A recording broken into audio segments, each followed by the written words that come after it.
নমস্কার, আমার নাম সুচেতা। আমার চ্যানেলে সবাইকে স্বাগত। আমরা অনেক ধরনের রোল খেয়েছি, chicken roll, mutton role, egg roll, কিন্তু আজকে যে রোলটি আমি তৈরি করব সেটি হলো মাটন কিমা পাঁপড় রোল। চলুন রান্নাটা শুরু করা যাক। প্রথমে আমি যেটা করব, আমি আগে থাকতেই একটা পাত্রে গরম জল করে রেখেছি। গরম জল কেন করেছি আমি বলছি আপনাদের। একটা কলা পাতা নিয়ে নিলাম, তারপর এরকম সাইজের একটা পাঁপড়, এরকম সাইজের পাঁপড়, এর থেকে বড় পাঁপড় হতে পারে। আমি এই গরম জলে আমি এটাকে ডুবিয়ে দুপিট এরম ভাবে ডুবিয়ে আমি কিন্তু এটাকে এরম ভাবে মেলে দেবো, একটু শুকোবে। একইভাবে আমি দ্বিতীয় পাঁপড়টাকে কিন্তু এপিট আর ওপিট আমি ডুবিয়ে নিলাম। জলটা যাতে ঝরে শুকিয়ে যায় তাই আমি এই কলায় রাখলাম, কলা পাতায়। আবার একইভাবে আমি যতগুলো আমি রোল করব ততগুলো কিন্তু আমি পাঁপড় এপিট ওপিট করে ভিজিয়ে নেব,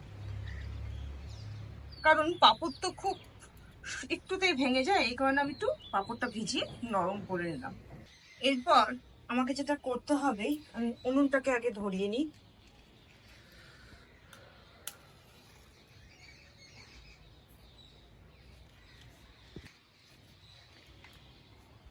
উনুনটা ধরে গেছে, আমি কড়াইটা চাপিয়ে দিলাম।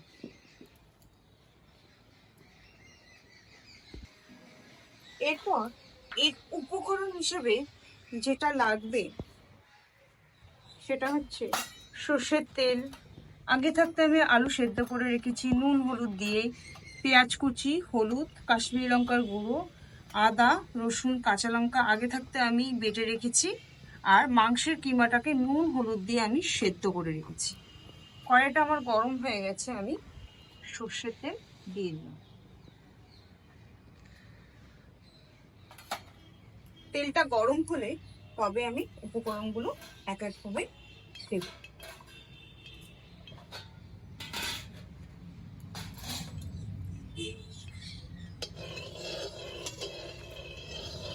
তেলটা আমার গরম হয়ে গেছে, এবার আমি পেঁয়াজ কুচিটা দিয়ে দেবো। আমি কিন্তু একটা পেঁয়াজ কেটেছি,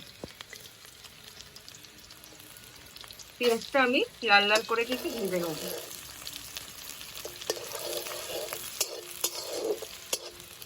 পেঁয়াজটা আমার ভাজা হয়ে গেছে, দেখুন কালার চলে এসেছে। এরপর আমি 4 থেকে 5টা কাঁচা লঙ্কা দিয়েছি, রসুন একটা হাফ দিয়েছি এবং আদা সামান্য 1 চামচ, সেটা আমি সম্পূর্ণ এর মধ্যে দিয়ে দিলাম।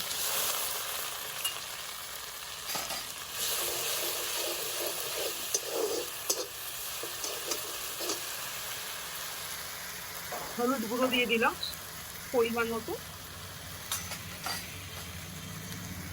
কাশ্মীরি লঙ্কা গুঁড়ো,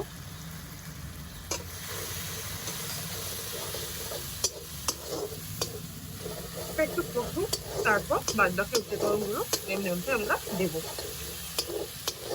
মশলাটা আমার কষা হয়ে গেছে, এখন আমি এর মধ্যে সামান্য একটু নুন দেবো। আগে থাকতে যে আমি কিমাটা সেদ্ধ করে রেখেছিলাম নুন হলুদ দিয়ে, সেটা কিন্তু এর উপর দিয়ে দেবো। আর আমি এখানে অল্প নুন দিলাম কেন, এখানেও আমার নুন দেওয়া আছে।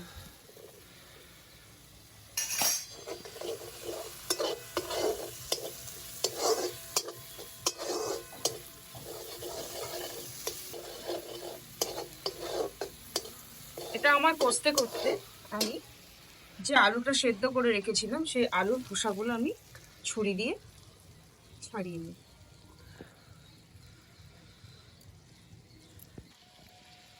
আলু প্রায় আমার সবকটাই কাটা হয়ে যাচ্ছে। এটা কিন্তু আমি আগে থাকতে সেদ্ধ করে রেখেছি মাটন কিমাটা, আর এই আলুটা কিন্তু একসঙ্গে আমি নুন হলুদ দিয়ে সেদ্ধ করেছি। একবার এটাও একটু নেড়ে দেবো নিচে যাতে লেগে না যায়।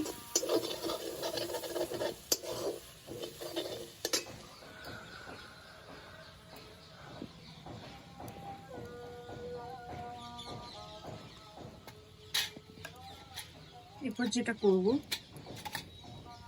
এই আলুগুলোকে এটা দিয়ে একটু ম্যাশ করে নেবো। আলু নেই তাই আমি কিন্তু এই ছোট চামচ কাটারটা দিয়ে আমি কেটে নিচ্ছি।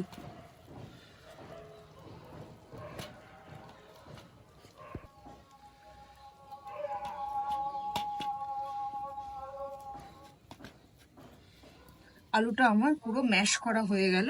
এরপর আমি কড়াইটা আরেকবার নেড়ে দেবো। এরপর যেটা করতে হবে, যে আলুটাকে আমি ম্যাশ করে রেখেছিলাম সেটা এর মধ্যে আমি দিয়ে দেবো। দিয়ে এটাকে, এই মিশ্রণটাকে আলুর সব কটার সঙ্গে আমি একসঙ্গে মিশিয়ে দেবো। জালটা কিন্তু আমার অল্প অল্প আছে, বেশি জাল দিলে কিন্তু নিচে লেগে যাবে।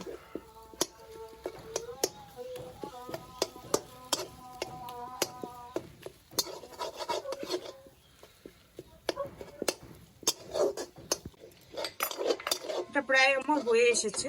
আমি একটু এর মধ্যে সামান্য চিনি আর আমি একটু কাঁচা লঙ্কা কুচি দেব, কেন বাচ্চা বড় সবাই খাবে তো, সবার কথা ভেবেই আমি কিন্তু পরে কাঁচা লঙ্কাটা দিলাম। আগেও দিয়েছি আমি, শেষে আমি কাঁচা লঙ্কা কুচিটা দিই। আর যেটা করব, কিশমিশ একটু কুচো করে দেব, ঝাল মিষ্টি এই স্বাদটা থাকে। গোটাও দিতে পারে, কিন্তু আমি একটু কুচিয়ে দিচ্ছি।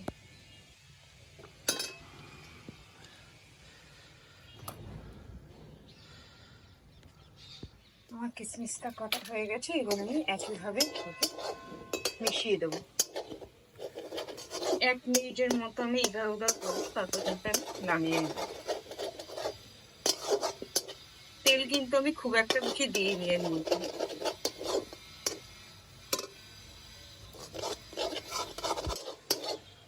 এটা আমার হয়ে গেছে, এবার আমি নামিয়ে নেব।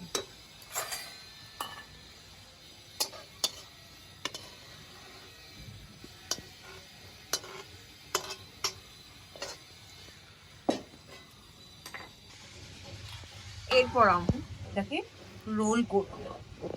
খুব এই রোলের কাজটা না খুব সূক্ষ্ম কাজ, কারণ হচ্ছে পাঁপড় একেতে জলে পড়লে নরম হয়ে যায়। দেখুন এটাও অনেকটা নরম। এবার কিন্তু আমি আস্তে আস্তে রোলটা করে নেব।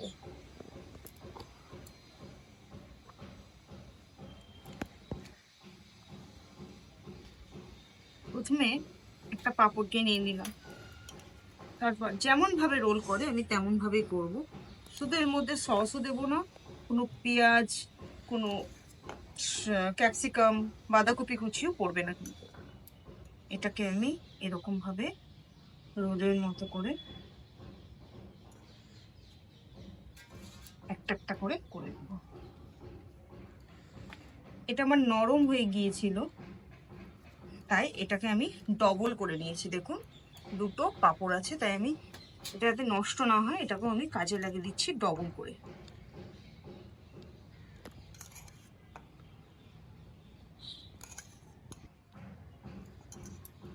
কিভাবে এটাকে আমি রোল করে নেব।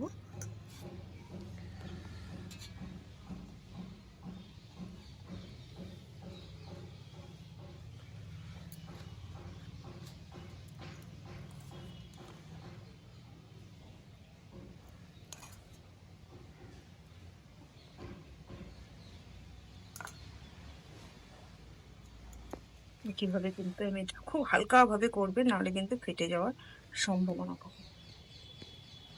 এগুলো আমার এখনো বাঁধতে হবে, বাঁধা কমপ্লিট হয়নি। তার আগে আমি উনুনটায় কড়াইটা চাপিয়ে দেবো।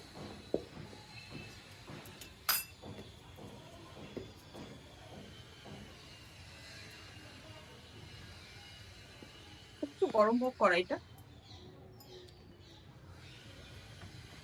কড়াই আমার গরম হয়ে গেছে, এবার আমি সাদা তেল দিয়ে দিই। অনেকটা পরিমাণে আমি তেল দিলাম। এটা তেলটা গরম হতে হতে আমি এগুলোকে একটা একটা করে বেজে নেব। কারণ হচ্ছে পাঁপড় যখন আমরা তেলে ভাজি, পাঁপড়টা কিন্তু বড় হয়ে যায়। এটা আমি রোল করেছি, এই কারণে আমি এটাকে বেঁধে নিচ্ছি।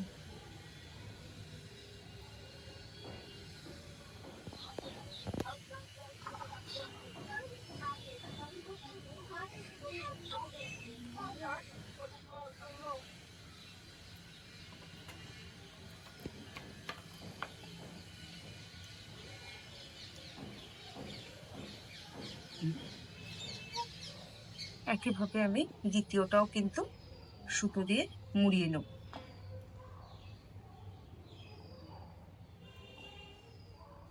খুব জোরে কিন্তু সুতো দিয়ে টান দেবে না, কারণ ওটা ভেঙে যাওয়ার সম্ভাবনা থাকে।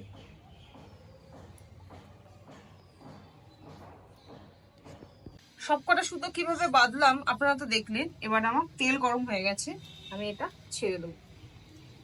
একটা একটা করে কিন্তু আমি ভাজবো।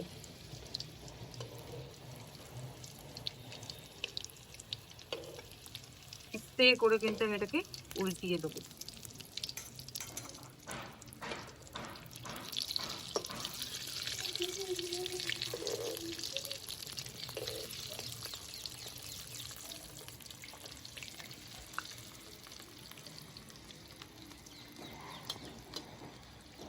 পাশ থেকে এরকম ভাবে তেলগুলো আমি ওপরে কিন্তু দিয়ে দিচ্ছি।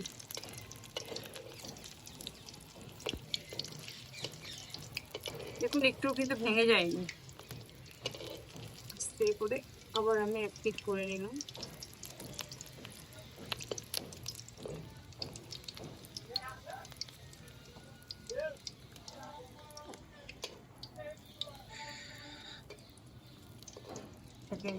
নামিয়ে নিই।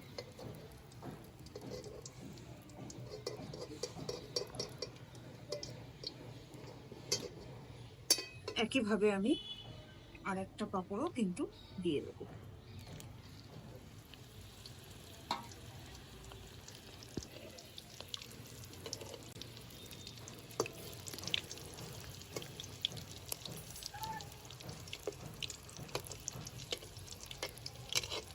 আর এগুলো না একটু বেশি তেলে ভাজতে হবে, কম তেলে কিন্তু ভাজা হবে না।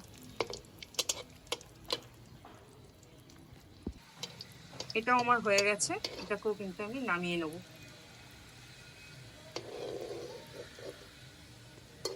একটা তেল ঝরে গেছে, এটাকে আমি নামিয়ে নিলাম। আর একটাকেও আমি একইভাবে কিন্তু দিয়ে দেবো।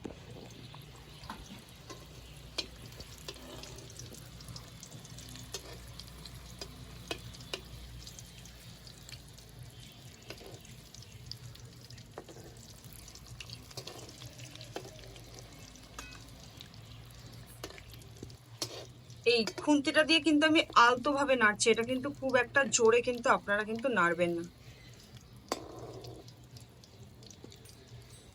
যাতে না ভাঙে। আমি কিন্তু এই কাঁটা চামচটাও ব্যবহার করছি, এরকম ভাবে ঘোরাতে কিন্তু আমার সুবিধা হচ্ছে। আবার আমি এক পিঠকে উল্টিয়ে দিলাম। এটাও আমার হয়ে গেছে, এবার আমি নামিয়ে নেব।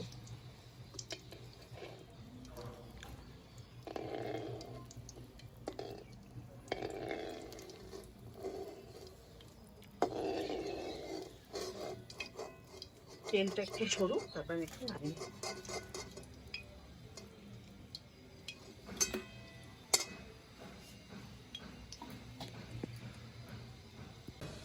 আমার তো এই সবকটা ভাজা হয়ে গেল, এরপর আমি একটু হালকা ডেকোরেশন করব।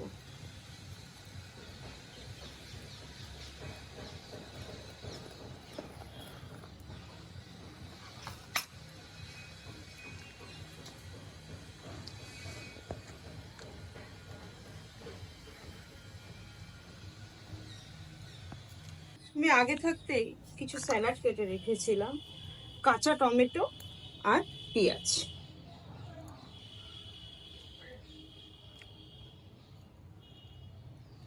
হালকা করে আমি একটু সাজিয়ে নেব।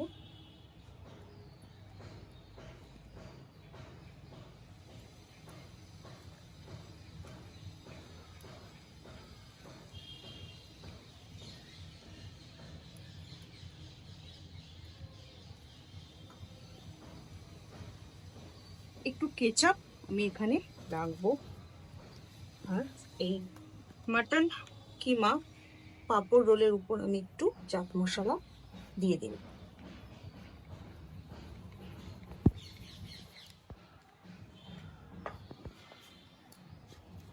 তো আজকের যে রেসিপিটি আমি তৈরি করলাম, বেশিরভাগ বাচ্চাদেরই কিন্তু খুব ভালো লাগবে, কারণ হচ্ছে সবাই তো এগ রোল, মাটন রোল, পনির রোল, বিভিন্নভাবে রোল খেয়েছে। আজকের রোলটা কিন্তু আমি শুধু পাঁপড় দিয়ে করেছি, মাটন কিমা পাঁপড় রোল। অবশ্যই কিন্তু বাড়িতে আপনারা এটা বানাবেন। ভালো লাগলে অবশ্যই আমাকে কমেন্ট করবেন, লাইক সাবস্ক্রাইব করতে ভুলবেন না। ভালো থাকবেন, সুস্থ থাকবেন।